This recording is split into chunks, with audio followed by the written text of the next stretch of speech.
Please pray with me.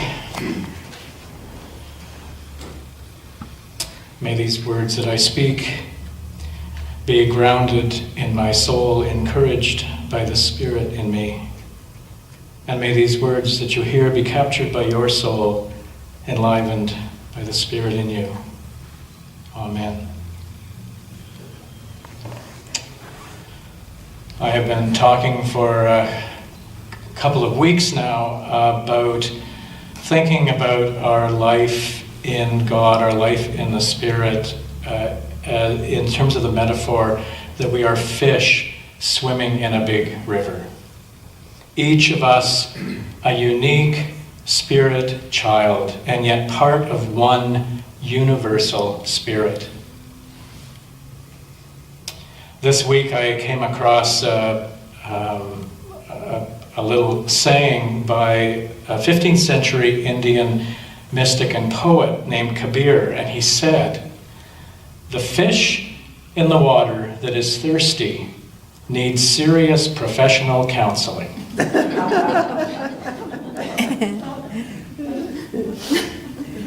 This way of being in the world, like fish in a river, is not important just because it breaks the illusion of separateness that so pervades our understanding of the world. But more significantly, it is important because it is the reality of who we have always been from birth, in spirit. Fish in the river. This next story was told to me by the woman who experienced this in her own life. And I may have shared this with you many years ago, and you've probably forgotten anyway, so I'm going to offer it again. She's a United Church minister, and this is a conversation she had with her 6-year-old daughter many years ago now. Janet, the mom, was at her desk at home working on her sermon for Sunday.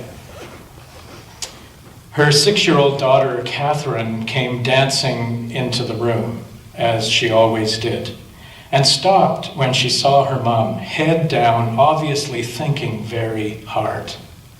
Catherine said, "Mommy, you look so serious. What are you doing?"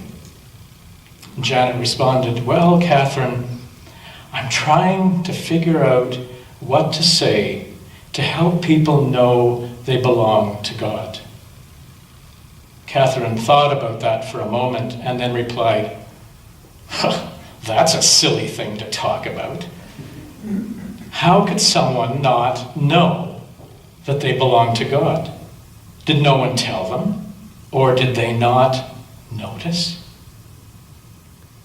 Did they not notice? I know this family well enough to know that Mom and Dad have created a safe place for their children, their 2 daughters, to express their own spiritual experiences. And these girls have grown now into beautiful and grounded young women.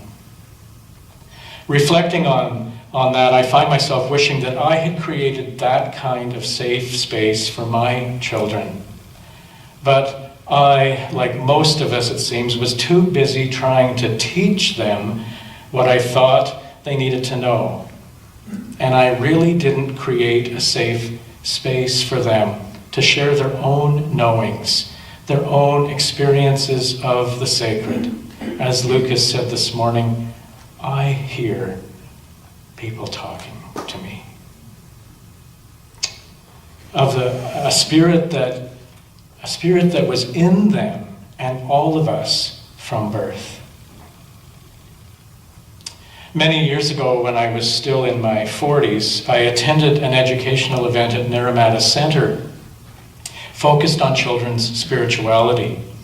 Rebecca Nye was one of the presenters at this event.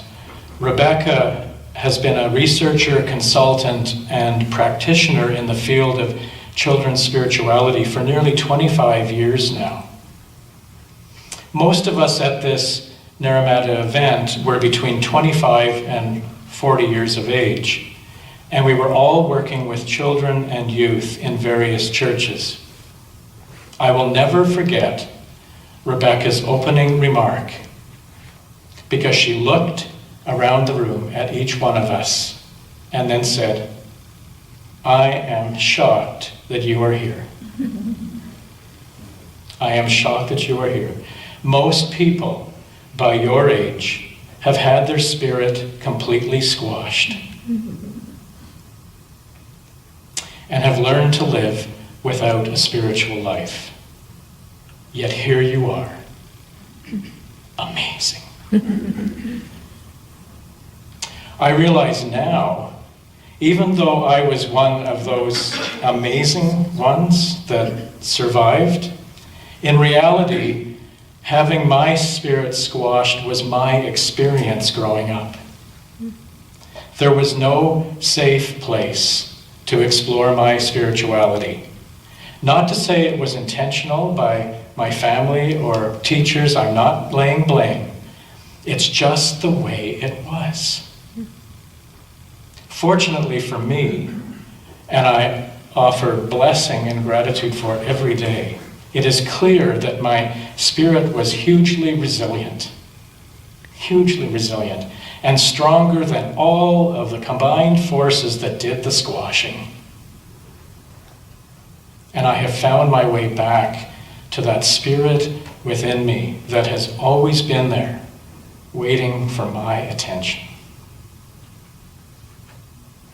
It is, it seems to me, very unfortunate that we have created systems that pay little or no attention to our spiritual nature, to our heart centers, and instead focus on our ability to organize, analyze, categorize, and theorize. Our culture's lack of attention to or lack of belief in the inherent wisdom in our spiritual nature means that we don't create the kind of safe spaces where children who are closer to the sacred and the rest of us who need to reclaim our sacredness can share our experiences of the God presence. And so instead, most often we teach rather than engaging one another spirit to spirit, soul to soul, heart to heart, the way Madeline did with that man in the thrift shop. Heart-centered. This reminds me of another story that demonstrates how far removed we are from engaging our hearts in institutional religion. A minister had gathered the children at the front of the sanctuary to tell a story, or in reality, to teach them a life lesson. And he says to the children, "I want you to tell me what I am describing. This is something that climbs trees and has a long, bushy tail." There's no response. He continues, "This thing gathers nuts to eat." Still no response. He adds, "Most of them are gray or black, and some have red fur." Still no response. Finally, in exasperation, the minister says, Do none of you have any idea what I am describing?" And one little girl tentatively put up her hand and said, "Well, it sounds like a squirrel, but I know the answer is Jesus."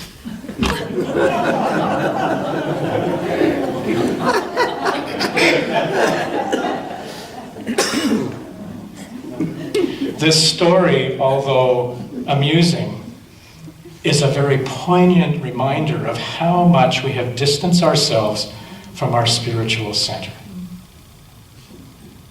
We've eliminated freedom to speak truth.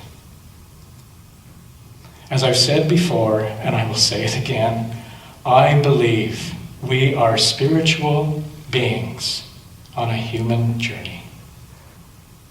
Our divine and sacred spirit is present in us from our birth.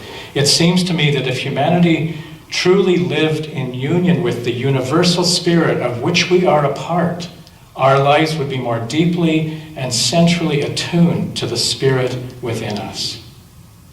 We would live more easily and more naturally from our heart center, instead of it just becoming the occasional thing that we do. At Holy Conversation, John Toogood has reminded us of this story more than once, and he did that again this past Wednesday. And I'm sure you've heard this, but it's about parents arriving home with a newborn baby, and their 5-year-old daughter, after a short time together, asks her parents if she could have a few minutes alone with her new baby brother. The parents wonder what this is about, so they hang just outside the nursery door to listen. And this little 5-year-old girl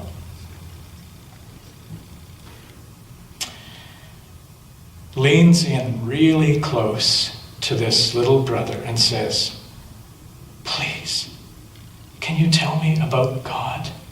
I'm already starting to forget. I'm already starting to forget." Squash.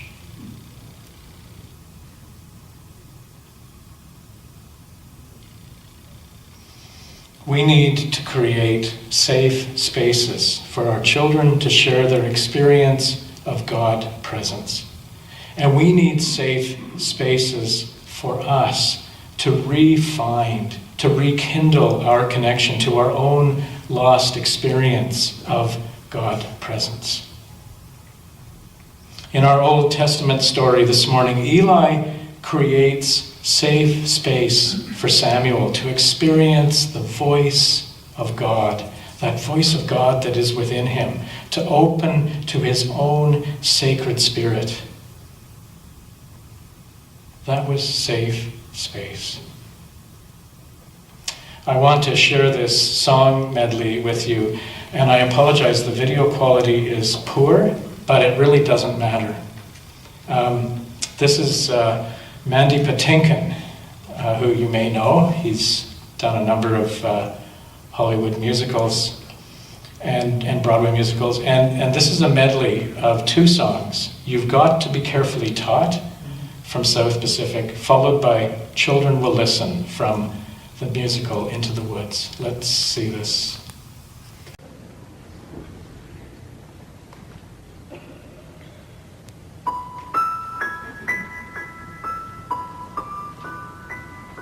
You've got to be taught to hate and fear.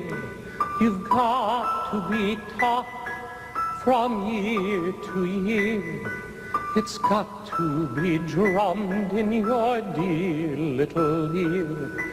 You've got to be carefully taught. You've got to be taught to be afraid of people whose eyes are oddly made, and people whose skin is a different shade. You've got to be carefully taught. You've got to be taught before it's too late, before you are 6 or 7 or 8, to hate all the people your relatives hate. Careful the things you say, children will listen. Careful the things you do, children will see and learn. Children may not obey, but children will listen. Children will look to you for which way to turn, to learn what to be. Careful before you say, listen to me. Children will listen. How do you say to your child in the night, nothing's all black, but then nothing's all white? How do you say it will all be all right when you know that it mightn't be true? What do you do? Careful the wish you make. Wishes are children. Careful the path they take. Wishes come true. Not free. Careful the spell you cast, not just on children. Sometimes the spell may last past what you can see and turn against you. Careful the tale you tell, that is the spell.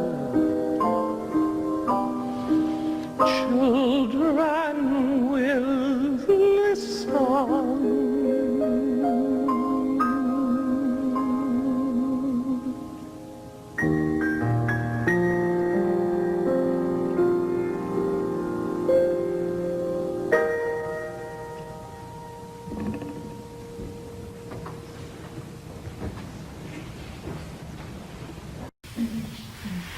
Children will listen. We need safe spaces for our children to share their experience of the God they already know. And we need safe spaces to reclaim our own spirit-child nature. It seems to me that the primary reason for church community cannot and must not be about teaching correct beliefs. Rather, it needs to provide safe spaces to share our experience of the sacred, our own unique experience of the sacred, to encourage one another to engage in our own spiritual work, to share the joys and the challenges of our lives with each other. This can change our hurting world.